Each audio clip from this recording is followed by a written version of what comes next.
On the wake of the Santa Barbara oil spill, I was overwhelmed by what was happening on the Santa Barbara waterfront. Flying over it, looking down on the spill was a life-changing event.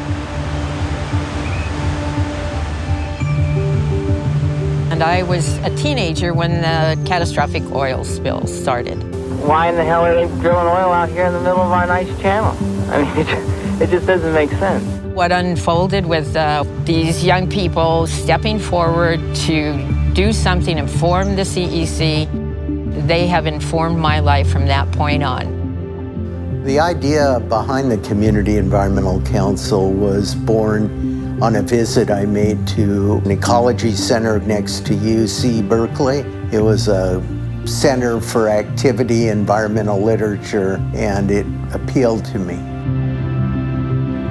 I saw Santa Barbara as an empty canvas, and on that canvas we could experiment with new environmental ideas and innovations. And it was very much a young and old marriage, the people who helped build the organization. The honorary board included the great Pearl Chase, Mark McGinnis, Marianne Mott, Phil Marking, Elaine Burnell were key figures. My partnership with Hal Conklin was a perfect one. My counterpart, immaculately dressed, he made a beautiful impression on other people. Here were these couple of young college graduates who didn't quite know what they were doing. And one of the great advantages of being young is you just go try everything. And you don't think about how much is it going to cost or what is it going to do, but you think it all can work. You know, Paul was really the architect of CEC's thinking and the way we approached issues. So doing hands-on work in the community with a clear eye to the broader societal changes you wanted to see. Seeing change happening was kind of addicting. You know, like, that really worked, let's do that again. The CEC was instrumental in creating this ecosystem of nonprofits that created many voices. And through Earth Day, it welded us all together. Earth Day was the place that we all came together under the CEC umbrella. Paul's thinking really laid the DNA for CEC and how we connect the local and the global. I mean, that was really his vision. He really believed very clearly in the whole concept of think globally, act locally.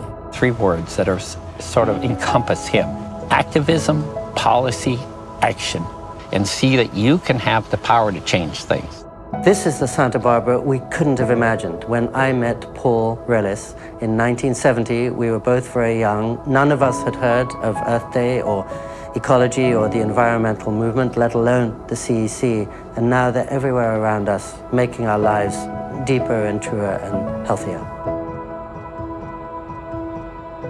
It is interesting to think of how something that began so embryonically with ideas that seemed as fragile as anything you could think of, ended up hooking itself into this fabric of this city or society, and it endures to this day, and hopefully will endure long into the future. One of the amazing things about Community Environmental Council over these 50+ years is sort of the evolution of form. We're downtown, we're in the climate hub, but at the end of the day, the way we think about things and the way we look at problems and what we're trying to accomplish is still the same. They always say that the first half of life is about making a living and the second is about making a life.